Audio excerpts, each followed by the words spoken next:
Deixa eu só fechar aquela porta. De maneira bem... barulho.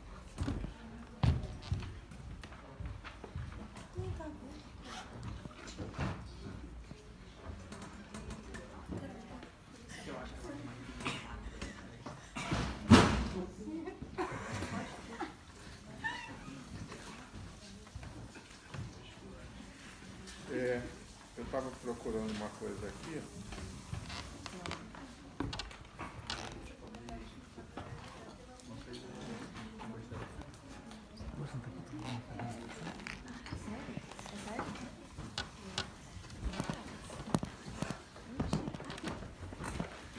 É porque eu estava procurando um sonho do Chuang Tzu. Vocês já ouviram falar no Chuang Tzu? Que é daqueles filósofos chineses, taoístas. Tem, assim, alguns relatos de sonhos que eles usam. Tem um que é de um jovem que sonhava, né? Dormia e acordava no meio da noite. E aí ele se via na própria casa, sonhando que ele sonhava, que estava sonhando. E aí entra num ciclo repetitivo, assim, contínuo, ininterrupto. Então existem essas imagens, né, que vêm, assim, não é de agora, e um desses sonhos é o sonho da borboleta. Já ouviram falar? Já. Ele sonha que era uma borboleta, do Chuang Tzu. É isso. Essa é uma das versões.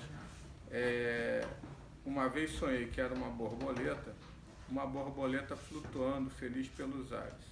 Mas assim que despertei, percebi que meu corpo era humano, o mesmo de sempre, forte, compacto, de carne e osso, porém ainda totalmente tomado pelo prazer do voo e pela sensação da liberdade das asas. Pensei assim: será que isso foi Chuang Tzu sonhando que era uma borboleta, ou a borboleta sonhando que era Chuang Tzu? Uhum. O Raul Seixas tem uma música contando essa história, né? Eu conheci por aí. Esse aqui é de 300 da era cristã, então essas experiências oníricas, assim, que vão ser ditas, que são comuns no xamanismo, né? Em outras práticas, assim, arcaicas de êxtase. E aí o que isso tem a ver com o surrealismo, né? Porque a Cacá falou assim: mas você vai lá falar? Eu falei: vou. Ela convidou, né? Por isso que eu vim, só porque fui convidado. Agora. É sério, mas isso é sério. Senão você não ia fazer parte da confraria, você não saberia. Eu não vim, assim, a gente não vem porque quer, a gente vem porque é convidado. Claro. Né? E foi um prazer, ter você aqui. E aí, cadê o Vicente? O Vicente está ali.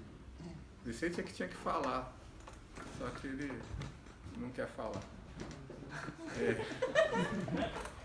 Então, o que acontece? O que isso tem a ver com o surrealismo, né? Assim, que a ideia é falar do filme, né? Que é do Buñuel, eu me lembro do Obscuro Objeto do Desejo, que é o último filme. O Anjo Exterminador. É o Anjo Exterminador, que é de 62, né? E que é considerado ainda dentro do movimento surrealista, apesar de falarem também assim, que já é tardio isso. Mas dizem, por exemplo, que o David Lynch faz filme surrealista, né? Uhum. Talvez o Tarkovsky, né, seja um surrealista também, porque os filmes dele são muito doidos, né? Uhum. E, enfim. Então, Larvontrier também. Larvontrier. Eu não conheço. É barro. Jodorowsky. E tem uma opção que eu não conheço. Eu conheço esses clássicos, né? Tarkovsky, mas enfim. Jean Cocteau, que eu adoro. Jean Cocteau. Maravilhoso. Jean Cocteau, ele era cinegrafista, ele fazia filme, ele era coreógrafo, ele era cenógrafo, igual Artaud, né? Só que Artaud não fazia filme. Mas ele estaria dentro também daquilo que seria do surrealismo. E, de certa maneira, teria assim, uma passagem, né, do expressionismo para o surrealismo. Isso é importante a gente ter ideia, que é marcado pela Primeira Guerra Mundial. o surrealismo, né, de certa forma, ele é fruto de toda uma crise assim, cultural. Isso é importante, porque o Buñuel, ele cria, assim como o Picasso cria, né, o Guernica, fruto também de uma crise, né, histórica, social, que é durante o período do governo franquista, né, do Franco, que vai até mais ou menos 75. O Franco, ele morre em 1975. Vocês todos já devem ter ouvido falar, né, na revolução que teve, na tentativa, né, de revolução social que teve, né, para colocar abaixo o governo do Franco.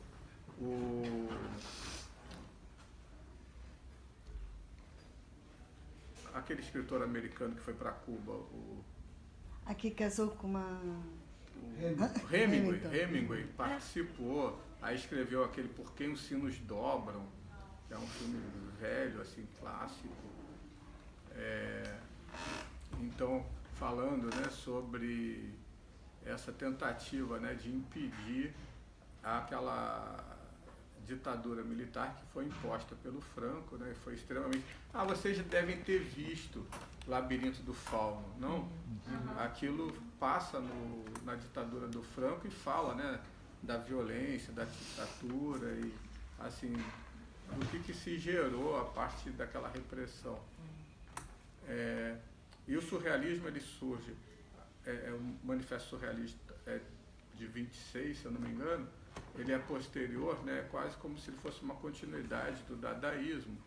Dizem que essa palavra, né, dadaísta surgiu pelo Tristan Tzara lá na Suíça, ele era suíço, significa dá, que é assim, a fala da criança. E tem um indivíduo que ele fala o seguinte: a Primeira Guerra Mundial, ela rompeu com toda uma continuidade de transmissão cultural da Europa. Ou seja, os jovens que deveriam assim, fazer essa transmissão cultural simplesmente desapareceram. Porque foi praticamente entre 60 a 70 milhões de mortos na Primeira Guerra Mundial. É muita gente. A gente não faz ideia, não contabiliza, né? 70 milhões era a população do Brasil, né? 100 milhões, 70 milhões, sei lá, na década de 60, nos anos 50. 90 milhões de anos. 70 milhões de pessoas morreram, assim. E não tinha, porque é nobre, porque é rico, não. Tem dois, né, livros que são clássicos que foram transformados em filmes. Vocês, né, vale a pena ler. Que é o Fio da Navalha, do W. Somerset Maugham, né, que ele fala dessa crise e da crise que afeta, né, a juventude na Primeira Guerra Mundial, que foi feito um filme, né? Vocês já viram? Ainda não. Não vimos não. A gente está começando agora esse trabalho. Você está abrindo esse trabalho, aliás, de pesquisa com a gente. Então a gente tem muita coisa para trazer para ele. Mas vale a pena, sim, porque tem os livros, mas tem um filme também. E tem aquele, que é um clássico também que foi queimado durante o governo nazista, que é o Nada de Novo no Fronte. Que ele fala, né, de como é que assim, praticamente 3 gerações de homens europeus foram, assim, mortas, né, na Europa. E aí isso faz com que os artistas, né, principalmente os artistas, eles sintam a necessidade de ir buscar fora alguma coisa que pudesse trazer a possibilidade de renovar aquela cultura que tinha, assim, sido, né, aniquilada praticamente. Então, outra coisa que é consequência disso é a irracionalidade da guerra, porque até então nunca se havia utilizado de tecnologia assim, de forma tão sistemática para matar o outro. Então, por exemplo, numa batalha morria 50 mil pessoas. Em uma semana morria 100 mil soldados. Aquelas guerras de trincheira. Porque se usava de uma estratégia da Primeira Guerra do século XIX, mas com um armamento do século XX. Então, era uma carnificina geral. E para vocês terem ideia, até hoje na Europa tem regiões que não se pode plantar nada, porque o solo foi contaminado, com os corpos mortos, né? Tem um filme que mostra isso também, que é de uma batalha no estreito, né, na Turquia, um estreito chamado Galípoli. É o primeiro filme que o Mel Gibson faz. Jovenzinho, ele faz o papel, né, de um soldado australiano que ele se voluntaria junto com os amigos para ir para a guerra. E é interessante porque é a Primeira Guerra Mundial que quebra com toda uma hierarquização também, uma estratificação étnica, porque se faz necessário trazer africanos, indianos, árabes, porque não tinha mais gente para morrer, literalmente era isso. Aí começaram a colocar, por exemplo, negros africanos das colônias que viviam numa posição submissa, né, subjugados, para matar europeus brancos de olhos azuis e cabelos loiros, etc. e tal. Então começou a desmoronar assim, toda uma estrutura, né, social também, toda uma estrutura cultural. Então fala assim, a Primeira Guerra Mundial, ela rompeu com toda uma continuidade assim, de uma geração que teria como função preservar e perseverar na transmissão da cultura europeia, ou seja, abriu um buraco. E aí, logo em seguida, vem também a Segunda Guerra Mundial, que vai dar origem, né, ao existencialismo. A figura talvez mais importante, assim, do ponto de vista filosófico, seria o Sartre, né, que ele vem trazer a questão de como que a tecnologia, como é que a religião, como o Estado, eles se utilizaram de má fé, prometendo ao homem aquilo que eles não teriam condições de dar. Ou seja, o Estado que prometia bem-estar social, a tecnologia que prometia, né, o alívio do sofrimento, e a religião que prometia dar um sentido à existência, levaram o homem a mais uma carnificina. Então ele falou, tudo isso é má fé, porque você diz uma coisa, mas na verdade o que você faz é outra. Você diz que sabe o que é bom, mas o que você faz é somente perpetuar a doença. Então o Sartre é interessante porque tem os livros de filosofia dele, eu particularmente, ele é um francês, tem um prêmio na França, que é assim, o livro mais difícil de ser lido. Aí eu tive um professor que ele falava assim, o livro tem que ser traduzido para o alemão, para depois voltar para o francês para poder entender o que eles estão dizendo. Que é assim, qual é o escritor mais embrulhado em termos assim, de raciocínio? Você quer achar isso, vai na França, é o racionalismo francês, é a tradição francesa, não é à toa que eles têm um prêmio mesmo de literatura do livro de filosofia mais obscuro, mais difícil de entender e mais confuso, mais complicado. Enfim, é isso, né? É óbvio que é uma piada, né? Mas não deixa de ficar longe. Mas o Sartre, ele é muito mais interessante na literatura, no teatro, né? Naquilo que ele escreve em termos literários, e aí ele vai estar falando também, né, dessa experiência da quebra, dessa continuidade cultural, da quebra de sentido. Então, por exemplo, ele tem um romance que é a Náusea, que ele vai caracterizar como a náusea é o sentimento básico da existência, devido a quê? A impossibilidade de achar, né, algum sentido. Ou seja, não tem sentido. Então é um historiador que faz uma biografia de um sujeito totalmente desconhecido, assim, sem importância, e que começa a perseguir pedaços de papéis que voam assim pelas ruas, quando ele caminha, né, naquele deserto das ruas, atrás não se sabe do que. Então é assim, é a experiência do total absurdo e do total falta de sentido. Por que eu estou falando, né, do filme do Buñuel? Porque, de alguma maneira, ele vem nesse esteio dessa crítica social da questão da ausência do sentido, é óbvio, com determinadas características do surrealismo, mas ele, de certa maneira, é fruto disso.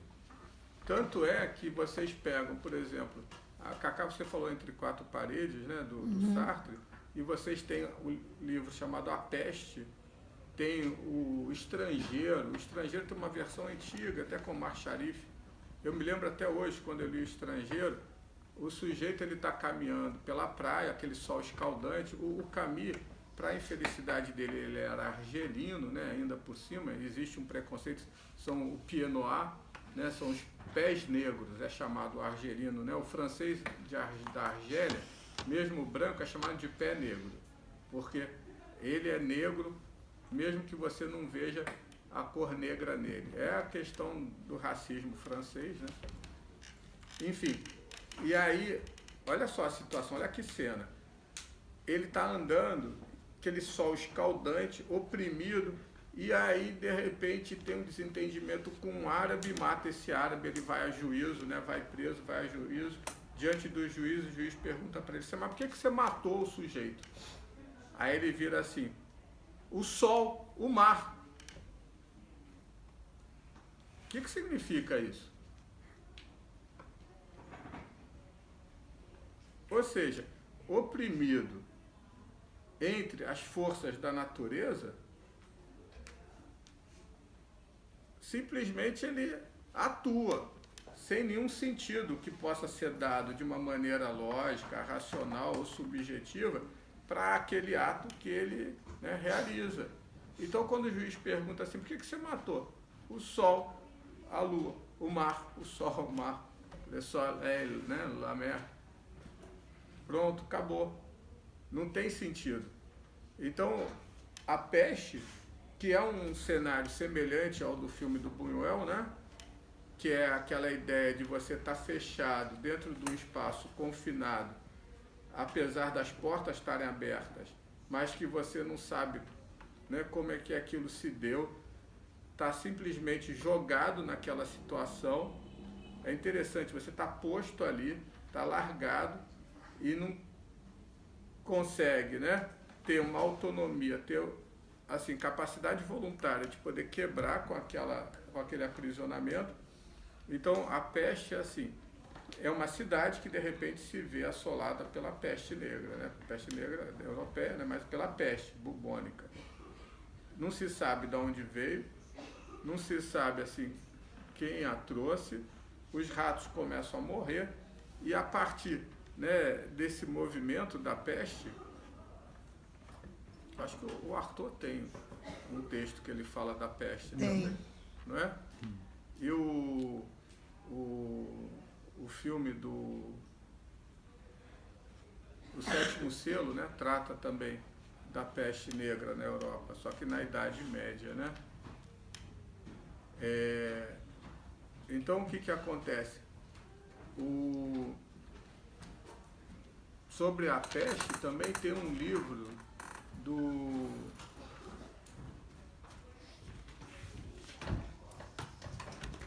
Qual é o nome do escritor do Robinson Crusoe? William Dafoe. Pronto. Não é isso? Ele tem um livro chamado Diário do Ano da Peste, em que ele relata a peste também na Inglaterra, né, como dizimou a cidade. Então, é quase como se fosse uma força divina que é imposta assim, de forma irracional, e aí as pessoas ficam passivas, né, sob aquela força. Então, A Peste do Camus trata disso também. E aí, quando a peste vai embora,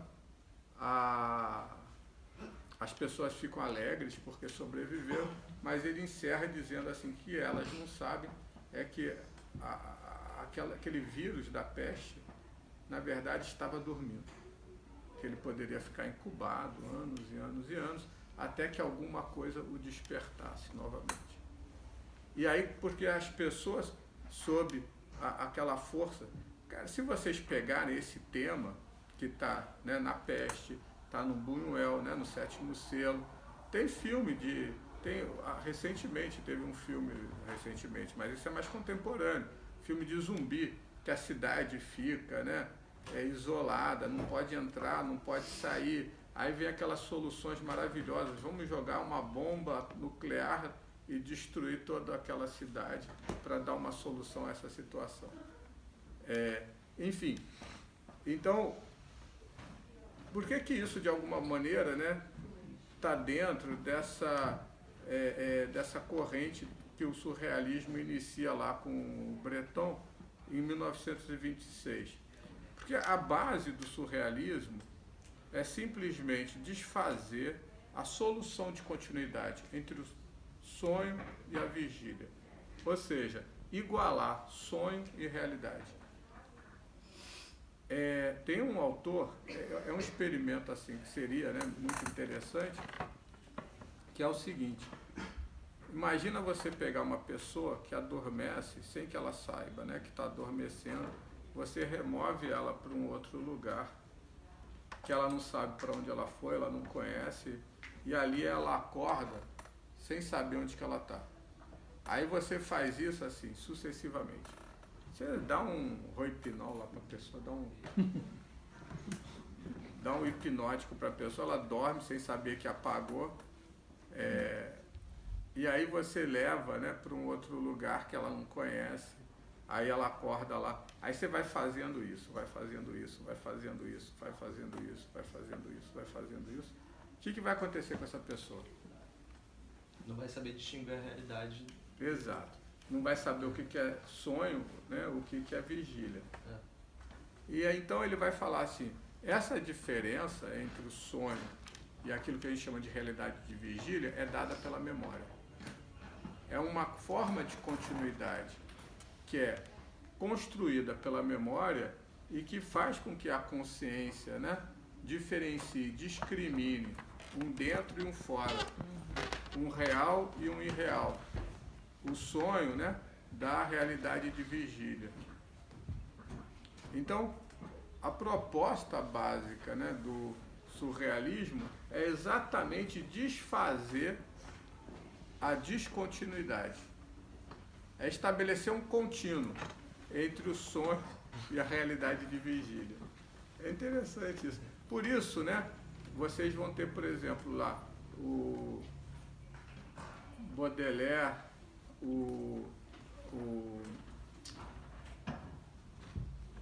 cabeça, estou esquecendo tudo.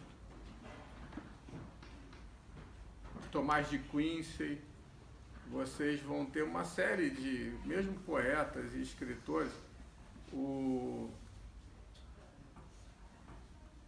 próprio Arthur, né, vão fazer experimentos com alucinógenos. O Tomás de Quincy tem um livro que é chamado Diário de um Comedor de Ópio. O Rimbaud, né, que era um outro doido desvairado que resolve ser traficante de arma e vai para o Saara, né? Então, esses experimentos, eles começam a fazer uma série de experimentos para entender e perseguir esses estados alterados de consciência, para desfazer, né, essa separação entre aquilo que é da ordem do real e do que é o imaginário.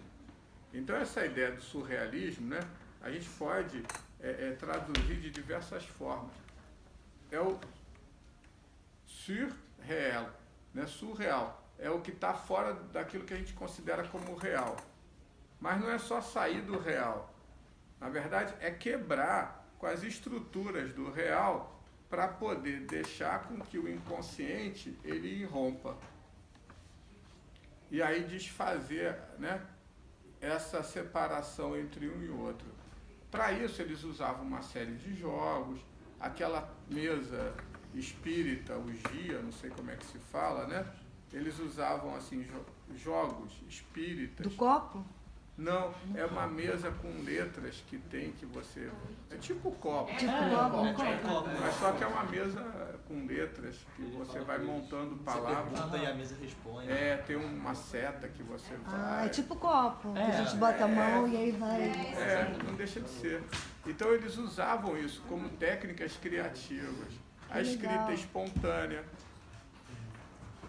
Vocês já devem ter feito Poema do Esqueleto. Isso é uma técnica surrealista. Já? Não. Não? Isso é uma coisa que você pode fazer.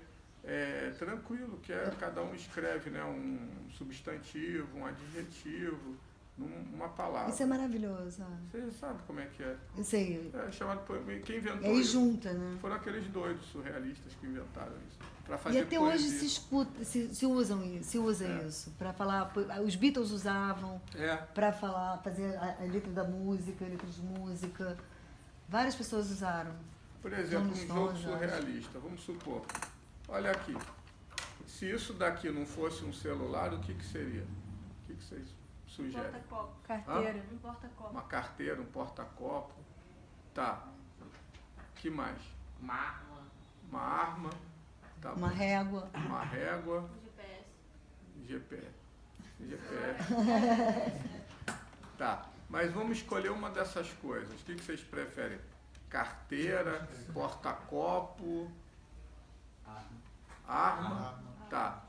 Tudo bem. Então, se isso daqui tivesse um cheiro, que cheiro teria? Qualquer cheiro. De morte. De morte? De morte. Tem que ter a ver com tem que ter a Não, ver não com a precisa ter a ver arma? com a arma. Azedo. De pum. De pum? É? Tá inspirado. Até Comida tem estragada. sentido, porque você põe, né, na parte de trás. A pólvora. Hã? Que A mais? pólvora. Eu tô com mania de cocô hoje, desculpa. Você sabe, Cacá, tem um livro, eu tenho uma frustração por não ter conseguido comprar esse livro. Eu vi lá na Leonardo da Vinci uma vez e eu falei, eu vou comprar depois, e quando eu voltei já não tinha mais. É História Social da Merda. Ah, amém. É, História social da em merda. castelhano. Mas eu não Genial. consegui comprar. Vamos montar o ano que vem. Hã? Vamos montar o ano que Ah, vem. porque tem a ver com a questão escatológica, né, dos destinos, restos, né, daquilo que é, assim, resta de nós e para onde vai. Dentro da teologia, escatologia é isso, né? É o estudo dos fins, né, do destino da alma. Caralho. E é o estudo da merda também. Mas enfim, aí você pode dizer, então tudo que resta de nós é uma merda. Mas e aí sobre o Tá, então que cheiro teria? Vamos lá, mais. De palha. Tá, hã? marshmallow? De palha. De palha, De tudo serra. bem. Se isso daqui fosse uma parte do corpo, que parte do corpo seria? Canela. A testa. Orelha. Eu gostei da canela. Coração. Canela. Tá. Pezinho, pé. Só para, assim, a gente não ir muito longe,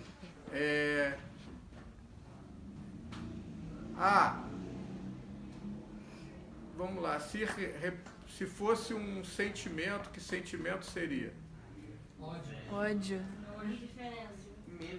Então, isso é um jogo surrealista. Insegurança. Porque a ideia é quebrar com aquela noção do real e reconstruir a nossa visão do mundo. Então o surrealismo ele vem trazer todo um processo de quebra, de descondicionamento. Mas não é simplesmente a quebra pela quebra, o descondicionamento pelo descondicionamento. Mas é para que possibilite surgir uma nova experiência de mundo. E não é através... Oi? Não, só queria perguntar, daí o que seria, o que teria se transformado nisso? A ideia não é que transforme, é nós percebermos a possibilidade de olhar para o mundo de uma outra maneira. Entendi. É um processo de quebra de De condicionamento. criatividade. Não, entendi. Só estou fazendo uma analogia, como é que seria criar um personagem assim? Isso É ver de outra forma. É alterar a nossa percepção da realidade. Exato. É quebrar com esse condicionamento da consciência e da memória. É a ruptura da memória.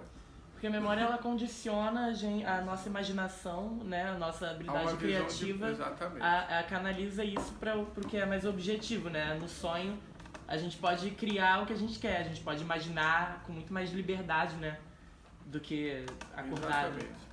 Então, o primeiro filme do Buñuel... que ele Neto fez- do Otávio. Hã? Neto do Otávio. Você Conheceu o Otávio? Leite? Professor de Claro. Neto do Otávio. Ah, tá. Mas não é filho da Isabel. Não, é Deia. filho da... Deia. Não, é filho do Marcelo. Marcelo. Ah, tá. É. A Deia seria A Deia, neto da Deia. Neto da É, Deia. a Isabela Fernandes. É. Minha tia. Tia. A Andréia também, que dá aula aqui. A Andréa eu não conheço, conheci muito a Isabela e a Déia, né? Legal.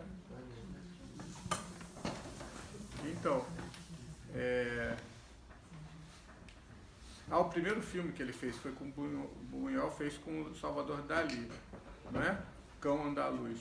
E foi todo construído em cima do quê? De associação livre e do sonho dos dois. Eles não tiveram o mesmo sonho? Não, eles compuseram a partir daqueles sonhos que eles traziam, né? Foi você pode falar, cara, é muito doido, né? Salvador Dalí era muito doido. Buñuel era muito doido também. Mas muito doido, assim, mas muito também... Ele tinha uma coisa de confronto, de confrontar.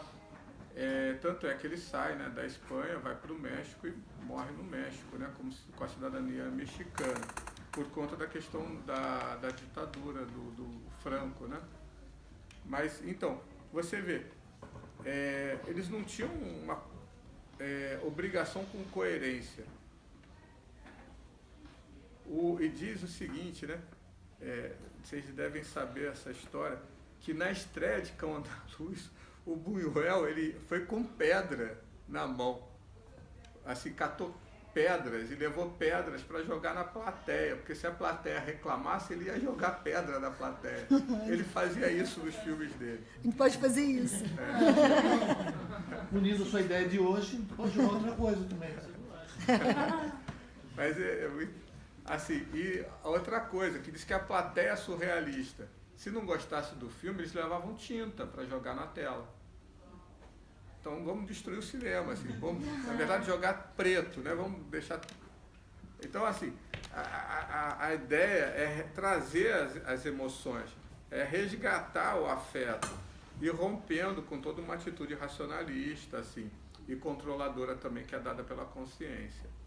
E, de certa maneira, é interessante, porque qual é o ambiente, a ambiência, né, do filme? Eu vou... Assim, até que horas que eu tenho? Até quando você quiser. Quando o Neco chegar aí, a gente tem que ir embora. Quando ficar Neco. chato. Quem é Neco? O próximo professor. Às 8 horas. Ah, tá. Não, então mais meia hora para não ficar chato, pra gente poder... Mas tá chato, gente? Não. Pra mim tá Não tá bom. Fala. É a Primeira Guerra ou a Segunda? Olha só, o dadaísmo e o surrealismo, eles surgem a partir da Primeira Guerra. Mas tem uma continuidade que tudo bem, o surrealismo, ele tem um manifesto, ele é um movimento artístico, né, com uma unidade. Na medida que ele tem um manifesto, considera-se que seja um movimento. O existencialismo, ele tem também um manifesto, né, que está no próprio texto do Sartre, né, no Ser e o Nada. Então, só que ele, assim, não ganha essa dimensão no cinema ou nas artes, na pintura, como tem o surrealismo.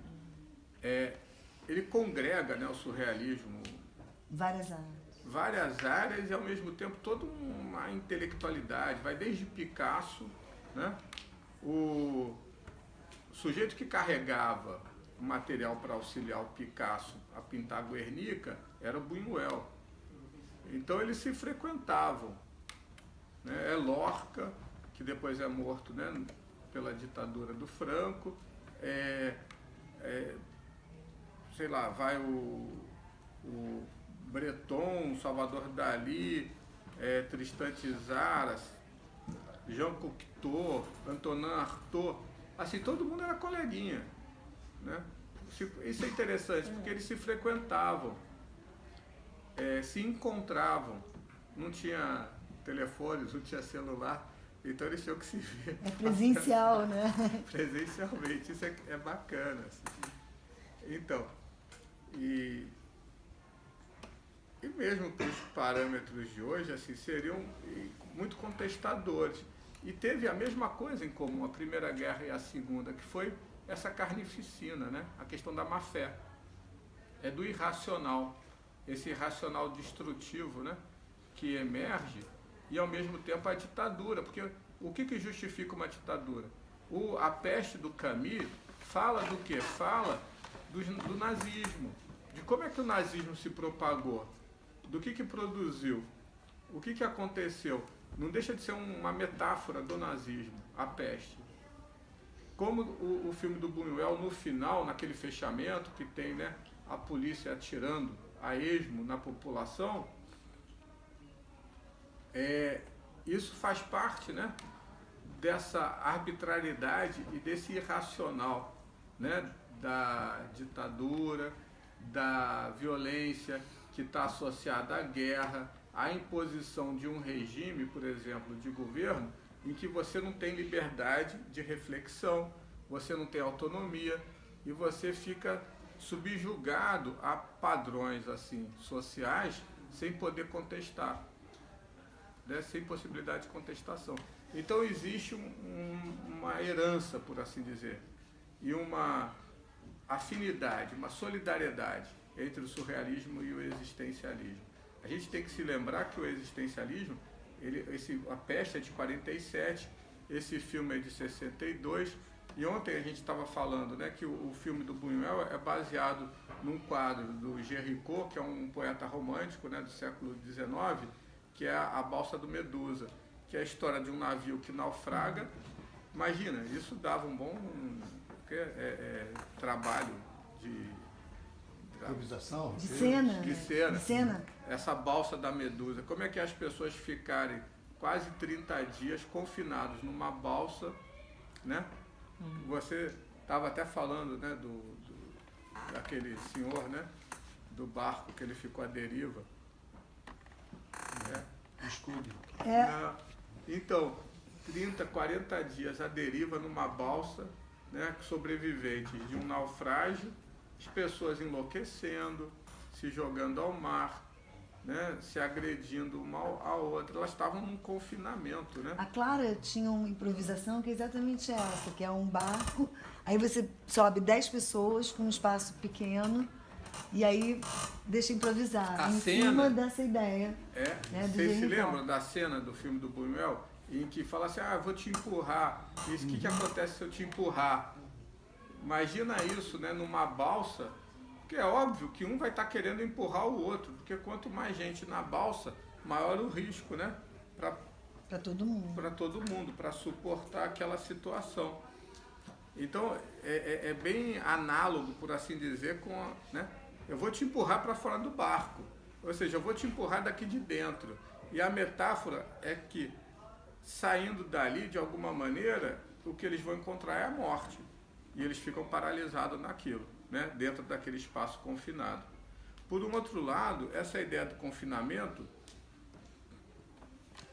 quem aqui que sonha, e quando sonha, percebe que sonha e consegue sair do sonho? Vocês têm sonho lúcido? Chocada. Mas pensa numa situação de sonho, então. O sonho não é isso, né? Você está confinado num espaço, sem saber por que está naquele espaço, e que muitas vezes você não tem como sair dali. Você se vê como objeto da situação. Tem uma inversão da situação. Porque normalmente a gente se vê como agente. Mas será que a gente é agente? Nós temos autonomia, liberdade, né? Nós podemos assim decidir por aquilo que a gente não faz ou que a gente faz. Então o que acontece? No sonho a gente tem a percepção clara de como nós somos sonhados, como nós somos vividos, como nós somos sentidos. Então eu olho para mim como um personagem dentro daquela situação, sem saber como é que eu fui parar ali, como é que eu fui colocado ali e qual o desfecho dela. Então, de certa maneira, aquela sala na qual os personagens, aqueles 20 personagens, eles se encontram, né? 20 personagens mais o mordomo, eles estão numa situação onírica, num pesadelo, na verdade, né? Muito mais num pesadelo do que num sonho agradável e trivial. Tanto é porque eles caem ali de uma maneira totalmente sem sentido, irracional, como a solução vem de uma forma também totalmente trivial, assim, vem, né, naquela ideia, estamos todos na mesma posição. É o pensamento mágico, que é um pensamento que ocorre como poderia ocorrer qualquer outro pensamento, né? Então, assim, é a ausência de sentido, é a ausência, né, de determinação, é o acaso. É o acaso que impõe aquela situação. Semelhante ao sonho também, em que você vai parar naquela situação sem saber como chegou até ali e não tem a opção de poder sair dela ou não. Às vezes, né, se você tem um sonho lúcido, você fala, estou sonhando, quero acordar. Pode ser até que consiga acordar, né?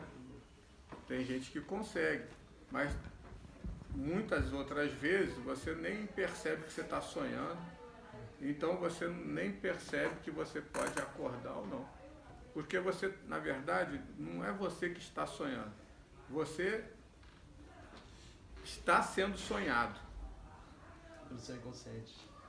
Pela natureza, pelo inconsciente, né, por tudo aquilo que te atravessa. Isso é uma coisa interessante assim também, porque você pensa, normalmente a gente fala assim, quando eu sonho, eu entro em mim, né, como se eu voltasse para dentro de mim. Mas e se, na medida em que a gente sonha, não é um entrar em nós mesmos, mas é um sair de nós? O que vocês acham disso? Para outros mundos, né? A gente sai do controle, né? Sobre nós. Tá dentro? Tá dentro? Se você abrir a tua cabeça, pegar um machado e abrir a cabeça, vai encontrar o que lá dentro? Cérebro. E esse cérebro está onde? Na cabeça. No crânio. Tá, mas e onde é que está o crânio? No corpo humano. E onde que está o corpo humano? No mundo. Na Terra. No mundo, exatamente. Então, esse dentro, se você olhar de uma maneira assim, né, é aquela coisa, virar o mundo de ponta cabeça, né? Você vai ver que esse dentro, na verdade, é um dentro que está dentro de alguma outra coisa. Então, assim, aquilo não está dentro de nós é que estamos dentro de algo. Olha só, eu olho para mim, quando eu olho para mim no sonho, para onde é que eu estou olhando? Para mim? Não, para você se olhando. Eu me olho como um outro, né? Aquela ideia do duplo, né? Eu me olho como um outro, porque é como se tivesse o sonhador e aquele que é sonhado, normalmente é assim. Mas eu me olho também sem, muitas vezes, né, vou relativizar, sem ter controle voluntário. Eu consigo controlar o sonho?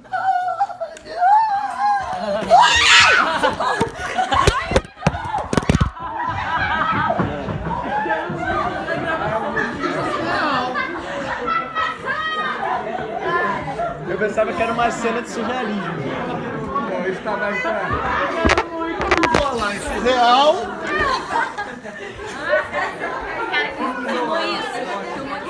Descobriram o que é o celular agora? É o Batman. Cadê? Foi embora? Ela e a Cacá. Os dois sumiram.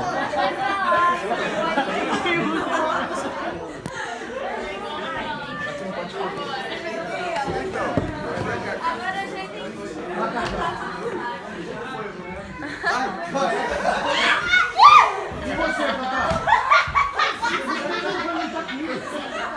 Eu falei, não está.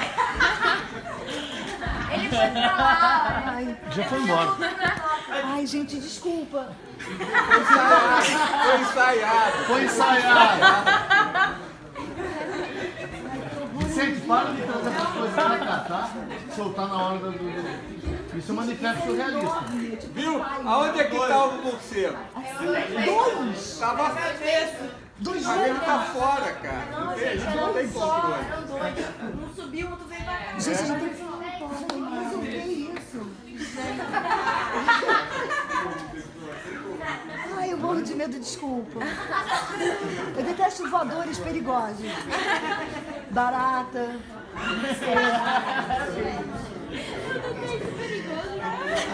Ai.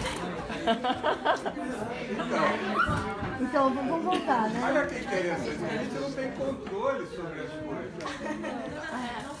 Né? A gente tá no mundo, e o mundo atravessa a gente. E a gente acha que, então, eu vou olhar para mim, assim, que eu sou encapsulado em mim mesmo. Então, no sonho, a gente tem essa experiência de que a gente não é encapsulado em nós mesmos.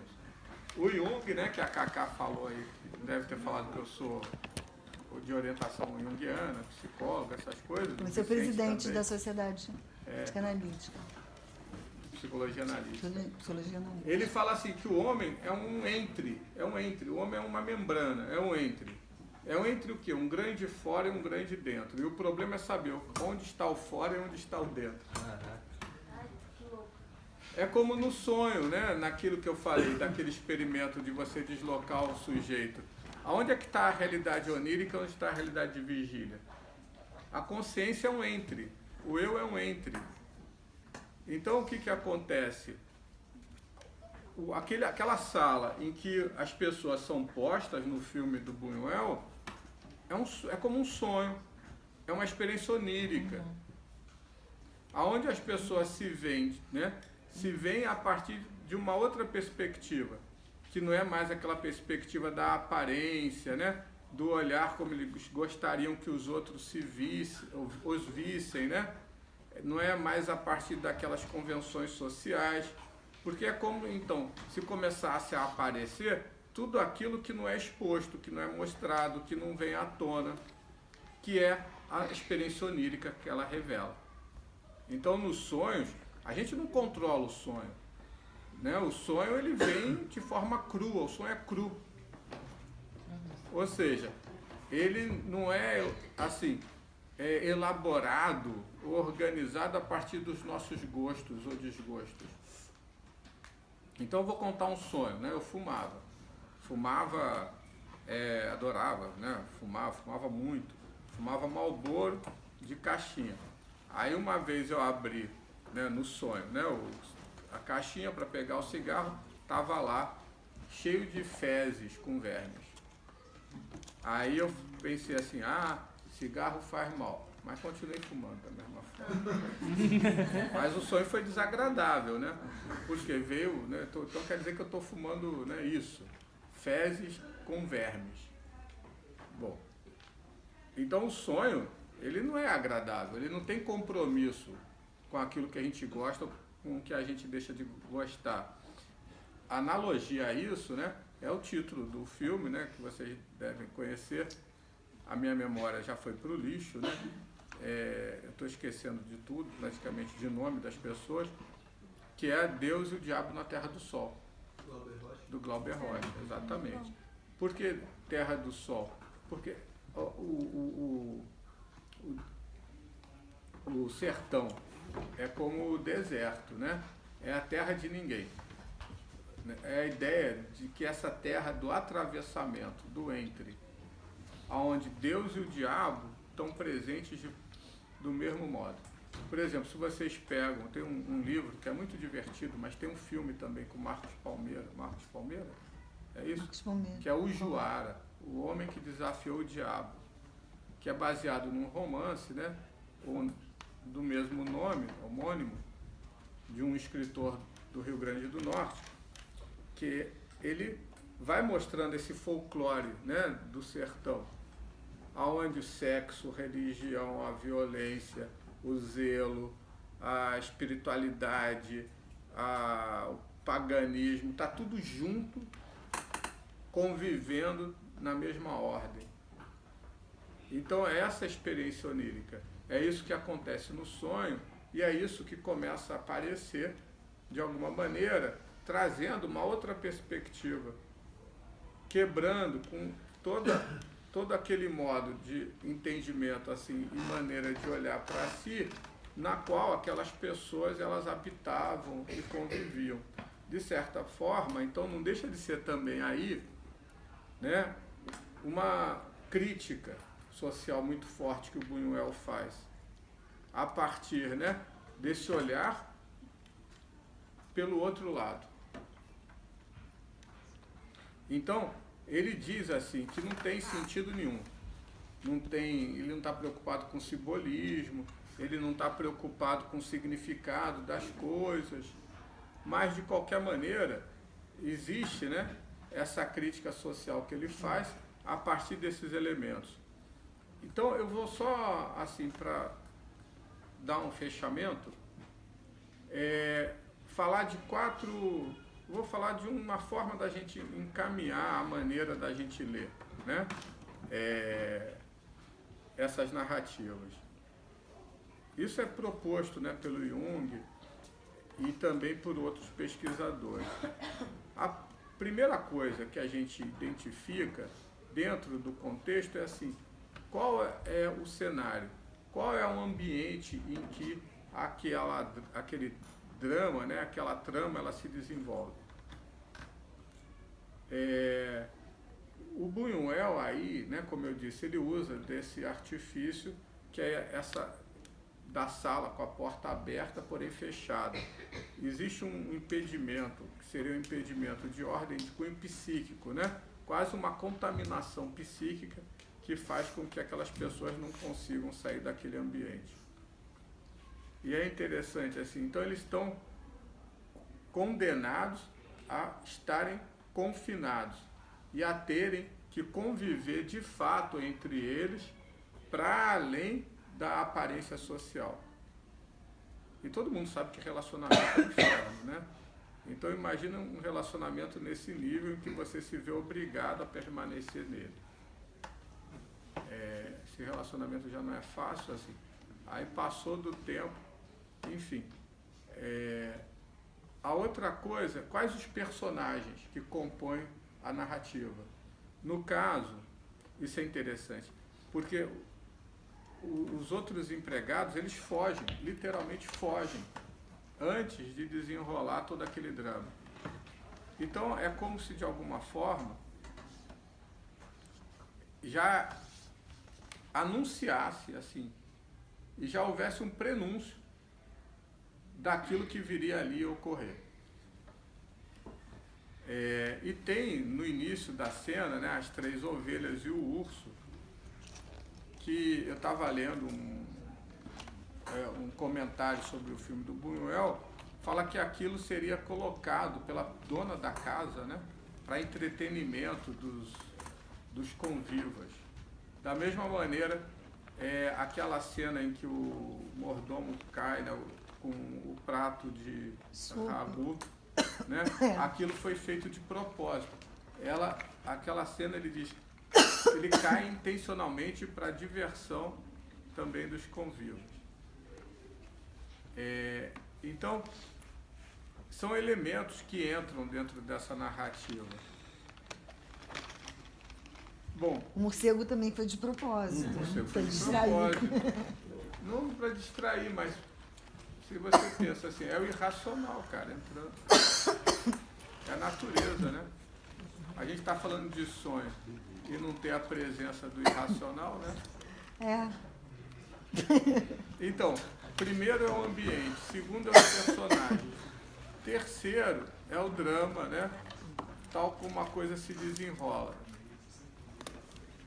E por fim, o fechamento. E é interessante que no filme do Buñuel não tem fechamento, porque o fechamento é um novo começo. É um ciclo de repetição que se reinicia. Isso é uma característica do surrealismo também, da estética do surrealista, que é a repetição, é a recorrência, que tem determinados momentos, né? O brinde, por exemplo, ele é repetido. A história de que tem a irmã com o irmão, que fala que ele é muito mais interessante desalinhado, aí depois o homem fala para a mulher, tem determinados momentos que essa recorrência, a recorrência é quase um déjà vu. Aquilo que se repete, né, sem que você perceba que está repetindo, mas te dá uma estranheza. Tanto é que ele fala assim, seus ouvidos são bons, qualquer coisa assim, ele fala. Você ouve muito bem. No primeiro momento em que o anfitrião brinda e que ele percebe que ele está repetindo, ele fica meio deprimido, ele fica meio assim, né, sem saber o que aconteceu. Então, a coisa da recorrência, a percepção que está preso nesse tempo, né, recursivo, e ao mesmo tempo uma ausência de sentido em relação a isso. Então é muito semelhante a uma experiência de déjà vu também, que a gente não consegue explicar, mas que você tem aquela sensação de que já passou por aquilo ali em algum momento, né? Que tem algo que está sendo repetido. fica aquela sensação de estranhamento, né? E por fim o fechamento, aonde novamente volta à mesma situação. Num primeiro momento é naquela mansão, no segundo momento é na catedral, né? E os dois dentro de um ambiente assim, que tem as mesmas qualidades, né? As mesmas características sociais, que é de uma classe social mais opulenta, mais abastada, né? Mais ricos, né? E é então como se nada tivesse mudado, nada tivesse sido aprendido. Nessa temática,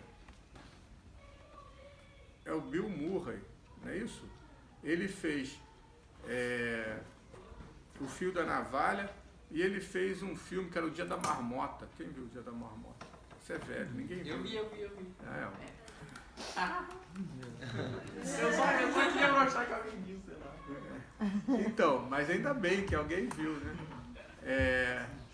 Que é essa recursividade do tempo, você não consegue quebrar, entende? Com essa recursividade, você cai num processo de repetição. E a repetição é característica da ausência de mudança. Ou seja, como não há transformação, a coisa se repete. E novamente, né, então tem a entrada das ovelhas ali. E essas ovelhas, né, isso é interessante porque os dadaístas, assim como os surrealistas, eles tinham muita ligação com a Igreja Católica, com a questão, né, apesar do Buñuel criticar tudo, ele não ser diferente, mas a crítica à questão da fé, enquanto alguns dadaístas, né, e surrealistas eram muito católicos. Então o que é a ovelha? Aquela ovelha que vai ser sacrificada, né?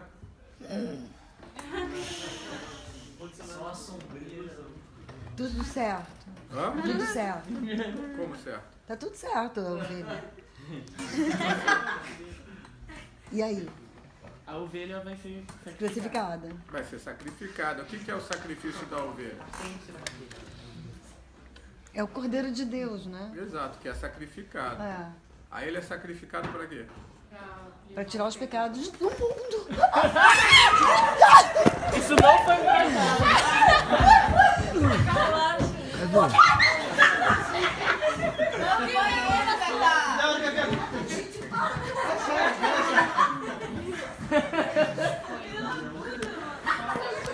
Cacá, você não quer ficar num lugar melhor pra correr?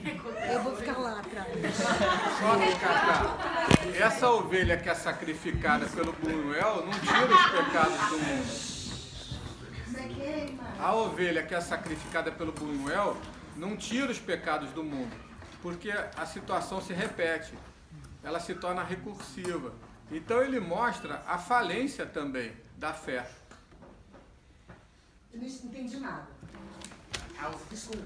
Não adianta de nada, falar de uma forma bem mais simples. Sim. Não adianta de nada o sacrifício da ovelha. Por quê? Porque tudo começa de novo. Porque eles continuam na mesma posição de Não antes. salva. Ou seja, a fé é vazia também. Tanto quanto a aristocracia, tanto quanto a vida, né? Exato.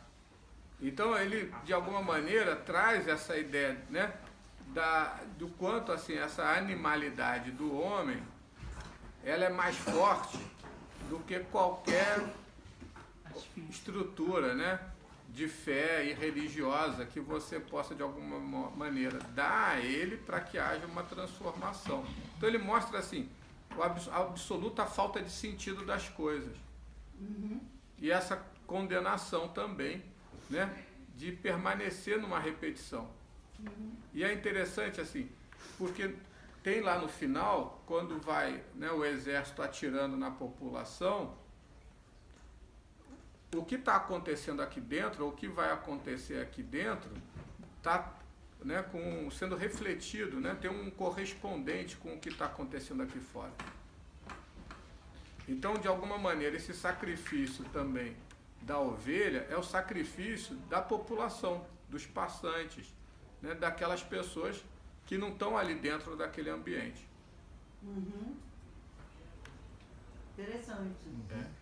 Isso é, Que são as pessoas que também ficam do lado de fora, né? Enquanto eles estão... mas lá que são confinados. sacrificadas, né, aleatoriamente pelo exército.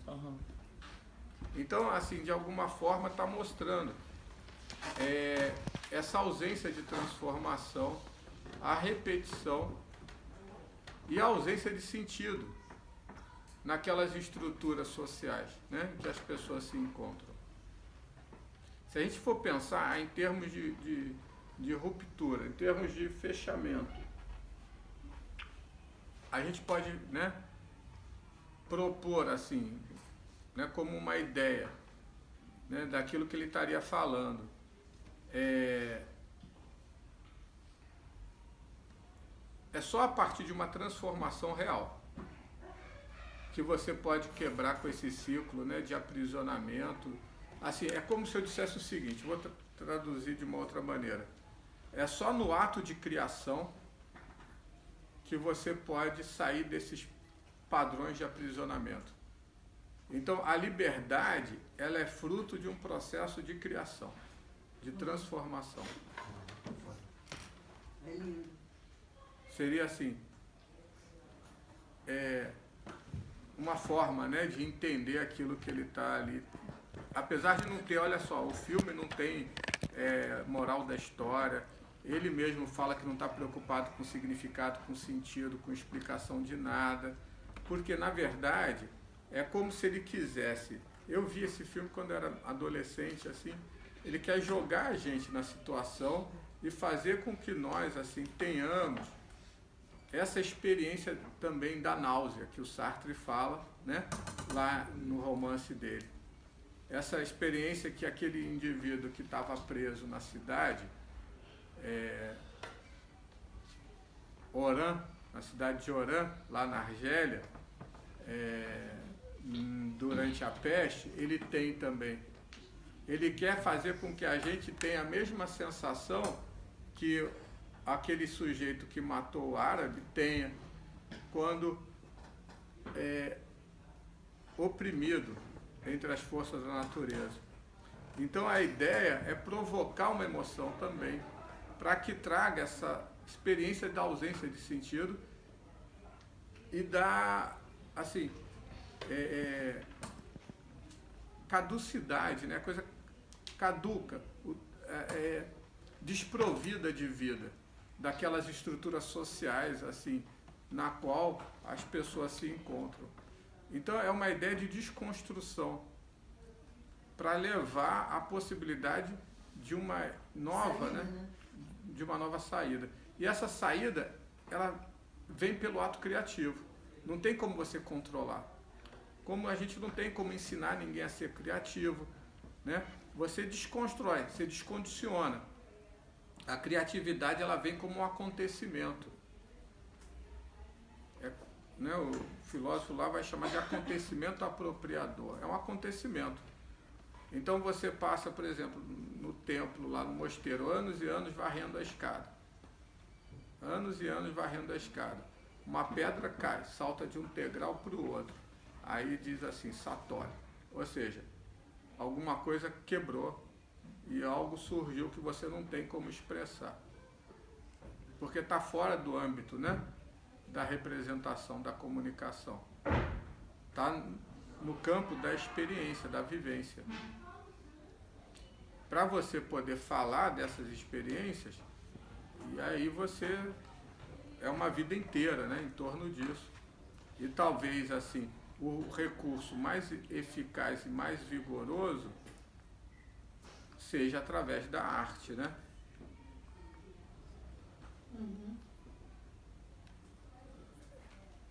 Assim, eu acho que, bom, enfim, vocês estão trabalhando com o filme com esse filme, né? Que é o Anjo Exterminador. O Anjo Exterminador.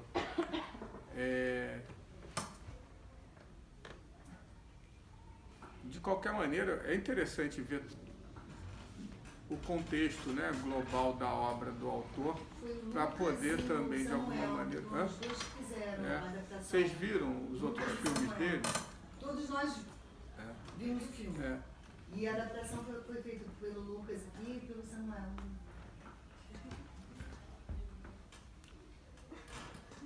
Vocês têm alguma pergunta? Porque o filme não deixa de ser também uma viagem dele, né? Assim, como na filosofia o filósofo vai ele escreve, sei lá, trocentos livros para poder falar de uma experiência, o artista, ele faz isso dentro da linguagem dele, né? Por exemplo, Monet pintou lá trocentos quadros, né, de nenúfares da Catedral de Rouen, porque ele estava perseguindo a luz. A viagem dele era a luz. Então, assim, ao mesmo tempo que a arte fala, né, de algo que está além do artista, né, que atravessa o artista, mas é um processo do artista também. Então, aí é importante contextualizar dentro, né, de outros trabalhos que foram feitos por ele. Isso como forma, né, de você procurar entrar na obra dele, né? E é interessante porque quando você começa a se familiarizar, seja na literatura, seja, vai dando uma sensação de, assim, quase como se você já soubesse aquilo que ele vai dizer, né? É a história da familiaridade, né? Mas, sei, então, quem pode fazer pergunta? Vocês querem fazer alguma pergunta? Não tem nada para perguntar? Eu não sei se você vai saber responder, mas eu Não queria... faz mal. E aí se eu não soubesse falar. Se você sabe relacionar o nome ao Exterminador com o filme. Vamos lá, eu não sei, mas a gente Inventa. passa a saber. O que é um anjo? Um anjo é um filho de Deus, sei lá, não sei. É um mensageiro, né? É ser de Não, é um ajudante, né? Isso, ângelos, né? Etimologia ângelos, né? É mensageiro, é embaixador. Aí, onde é que tem o anjo exterminador na Bíblia? No Apocalipse. No Apocalipse, mas também tem um anjo. Tem várias passagens que ele vem e mata mais de 100 mil. Exato, né? judeus lá. Então, Sempre o vem anjo um anjo vem da onde? exterminador. Vamos lá, de onde que vem o anjo? Êxodo. Ele vem do outro lado, né? Daquele lado do irracional, do imaginário, Do onírico. trazendo uma revolução. Então, assim, será que a gente poderia pensar que de alguma maneira, o filme inicia na igreja e fecha na igreja. Então, Inicia na igreja? Antes daquela com cena. coro. Tem Seria a torre do tarô, mais ou menos. aquele órgão, assim. Então você não precisa saber, mas você pode saber, assim. Você cria, né? Você não sabe, cria. E passa a ser verdade. É verdade. É uma forma da gente ressignificar, né? É de dar sentido mesmo a coisa. É assim. Então, é como... ali não aparece o anjo, mas de alguma maneira você pode até dizer, né? Que tudo aquilo é fruto de uma força divina, luminosa. Mas que não é boa nem má. Por isso o exterminador, né? Por isso a crueldade. É cruel. Como a natureza é cruel. Como os sonhos são cruéis. É a ideia de cru. Não tem juízo de valor. Entendi.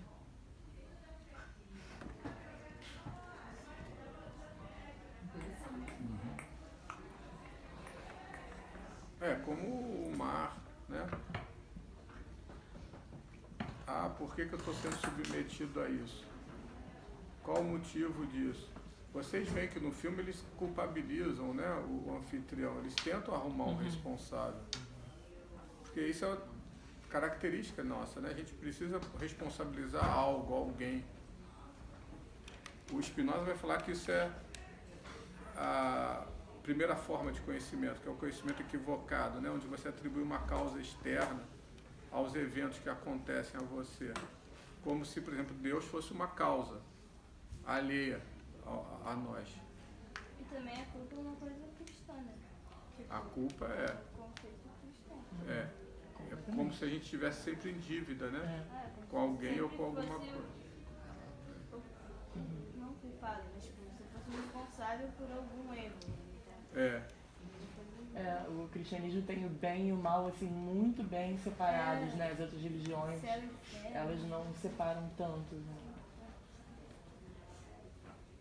O Arthur ele vai trazer essa ideia do teatro da crueldade. Verdade, No sentido de cru. Cruel não é ruim. O cru é aquilo que é dado da maneira tal como é dada. O Nietzsche chama de amor fati, amor ao destino, amor às coisas, tais como elas se mostram a você. Com toda essa potência. Tem um epiteto do Buda que é Tathagata. Tathagata é Tata, em inglês é Santness. Tradução para o português seria talidade. O que significa falar que o Buda é o Tathagata? Ele é o tal como tal. Ele é o que é. Não tem... Eu não entendi. Ele é cru. É o que é, o que é. Ah, sim. É o tal, Naquela ideia. É no sentido de... É o tal como tal. É a coisa tal como é. Não tem explicação, não tem falatório.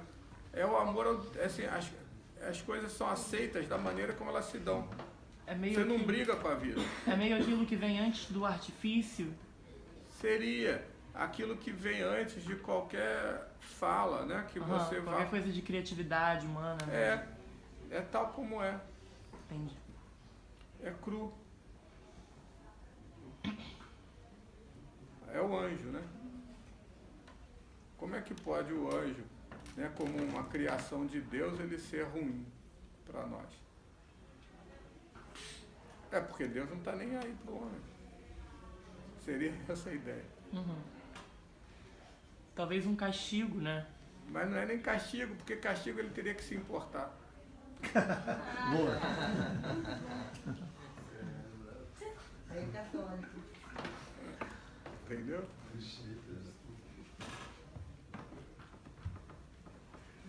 Que mais? Bom, tem mais alguma pergunta, gente? Alguém tinha comentado que o urso poderia ser o socialismo, mas o que o urso representaria? Acho que era o socialismo, né? Não, foi o Luiz. Não, eu falei que você pode ter visões de tudo, né? Cada um que tem a sua visão conforme a sua referência. Não quer dizer que isso quer dizer que o que ele pôs lá, porque ele pode ter posto lá só porque ele achou bonito o urso. Então, a pira dele. O Manuel fala que nada ali tem sentido. Mas também Nada, eu tinha falado. Eu acho que a grande pergunta é se a gente consegue fazer, né, uma peça com os atores fazendo cena que para eles também não tem um sentido. Sem precisar dar um sentido para aquilo. Eu acho que isso é uma... Vem cá, qual o sentido do morcego que passou aqui? Pois é. O que é do morcego? Ele passou, atravessou, produziu. Ele produziu efeitos. Se ele é lado, é um anjo, né?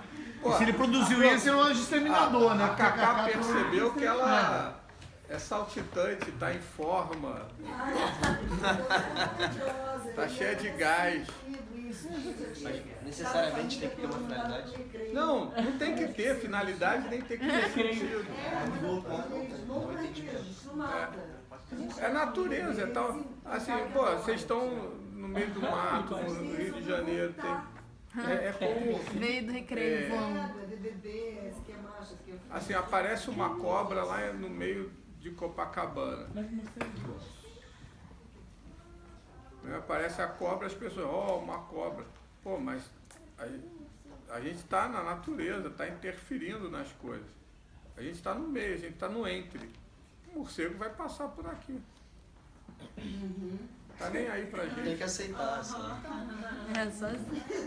Então, assim, os comentadores assim, que eu li, nenhum dá importância pro urso. O Bunhol até fala que, ele já falou que foi um urso porque não tinha um elefante. Então realmente não é... Faz sentido. Você pode pensar, ele quis botar um animal fofinho. Não sei. Um animal fofinho.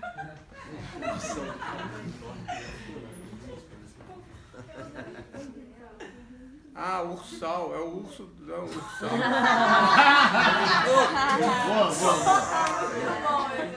Já estava prevendo o ursal.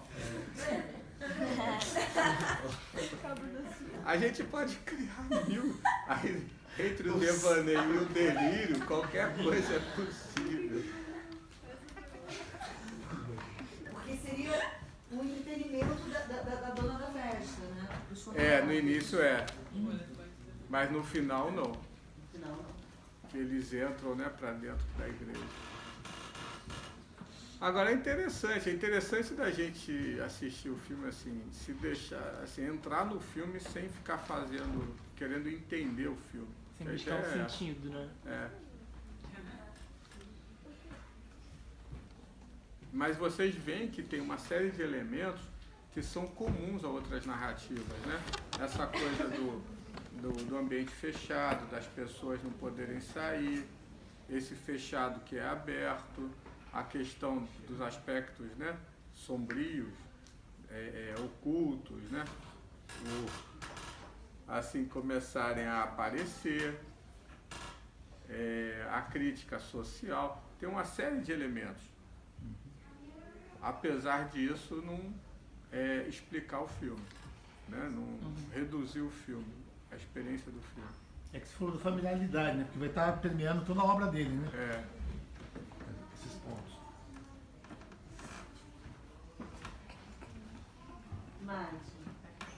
Acabou? Vocês querem perguntar mais alguma coisa? Vão jogar pedra em mim.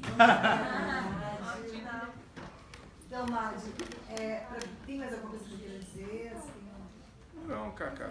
A não ser que queiram perguntar mais alguma coisa. Porque, então, assim, eu estava achando assim, engraçado, porque essa coisa do catolicismo, para mim, é muito arraigado, né? Então, para mim, a questão dos carneiros, né, do rebanho, tinha a ver com a coisa de Deus, com a igreja, com o rebanho, com o pessoal que vai, com a massa, né? Que está sempre indo a favor da servidão, do que estão impondo, e etc e tal. Para mim, o carneiro teria esse sentido. Mas você falou, como também o Samuel já tinha dito, não, ele não pensou nada disso, ele botou qualquer coisa como qualquer coisa poderia ser. E no caso da adaptação dos meninos, eles colocaram gatos.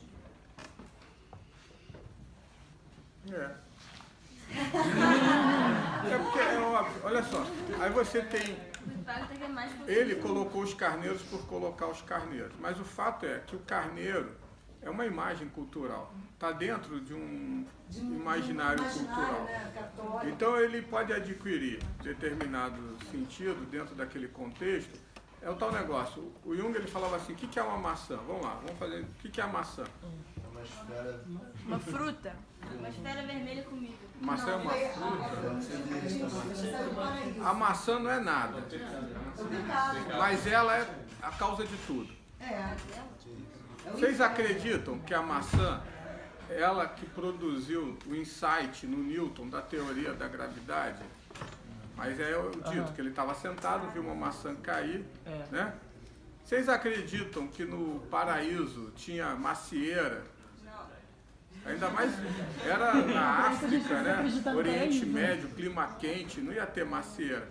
Mas é a maçã, né? Que é o fruto da árvore do conhecimento do bem e do mal. O que é lá a maçã para Bela Adormecida, né? Branca de Neve. Branca de Neve. A maçã para Branca de Neve. É a morte, né?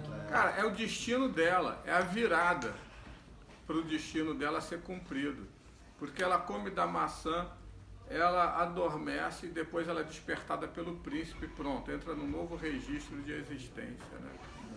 O que é a maçã para a professora? Que chega lá o aluno, né? Aquelas histórias. É um presente para ela ser boa. É, sedução para a professora. Vai seduzir a professora porque provavelmente deve estar aprontando, precisa de nota, né? Onde mais tem essa história da maçã? Ao pomo de ouro, na mitologia grega. Então, assim, a imagem, por ela própria, ela é qualquer coisa. Mas dentro do contexto, ela produz um significado, ela adquire um sentido. É como os carneiros. Então, no contexto da narrativa, é como se o carneiro aglutinasse nele, né, e fizesse, né, essa aglutinação com que ele se tornasse um emblema de algo que vai além dele. E aí vem a questão da conotação do cristianismo, Cordeiro de Deus, do sacrifício e da inutilidade desse sacrifício, né? É a coisa, você pode até buscar como analogia, da mesma forma que os carneiros são devorados, né, naquela coisa quase assim, primitiva, tribal, a população está sendo devorada, está sendo assassinada lá do lado de fora. Então, assim, ao mesmo tempo que não tem sentido nenhum, ao mesmo tempo, né, também dentro de outro contexto, tem maior sentido. Então, o que é o gato? O gato não é o emblema, né, de tudo aquilo que é desconhecido em nós e que nos assusta de alguma forma? Místico, do feminino. Tem um filme belíssimo, né, aquele Betty Blue, não sei o nome em francês, que no final aparece um gato, né, quando ela morre, atravessando o cenário, né, onde que ele está ali escrevendo, porque transforma a vida dele. Então, o Dr. Anísio, o último livro que ela escreveu é sobre gatos, a emoção de lidar. De alguma maneira, assim, o gato, né, sempre esteve associado com bruxa, feitiçaria, com coisas assim, misteriosas. Então você pensa assim, que dimensão é essa, né, que o gato traz quando ele é inserido dentro, né, dessa encenação. Você não precisa saber isso.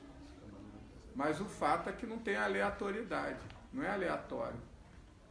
Porque podia ter escolhido cachorro, podia ter escolhido passarinho, barata, morcego. Barata, imagina barata.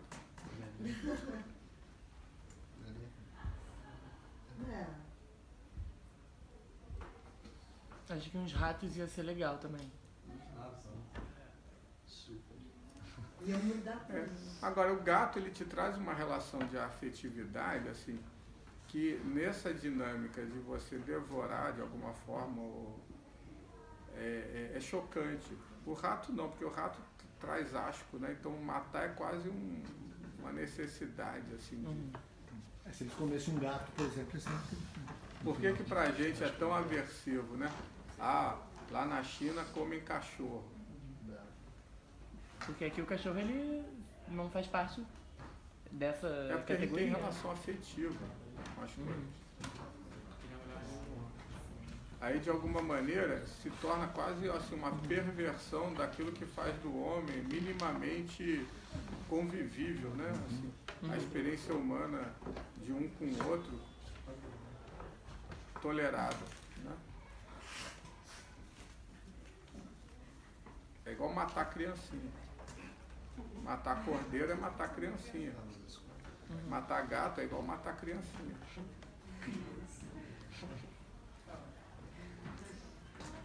Vamos mudar pra criancinha, eu acho.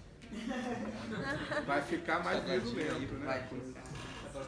Vão lembrar, não vão esquecer do momento que a gente mata as crianças. Lembra aqueles filmes daquele diretor italiano, aquele ultra-realismo italiano, Antonioni, não? Que eles tem um filme deles depois pós-guerra que eles estão comendo, lá tem uma mão, estão comendo uma mão. Acho que será que é do Antonioni? Acho que é do Antonioni, que gostava de filmar prostituta, né? Que é o hiperrealismo italiano. Né? Oi? Mas eu acho que foi maravilhoso. Queria muito agradecer.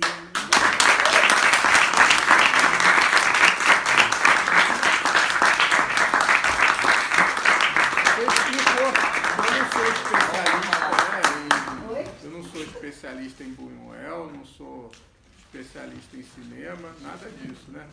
Mas você foi genial. Você me chamou. Eu só vim porque você me convidou, cara. Estou perguntando se o Vicente vai falar ainda. O que você falou, Mário? Eu só vim porque você me convidou. Ah, que bom. Então vamos fazer uma roda para fazer um final potente. Desde que o morcego não apareça.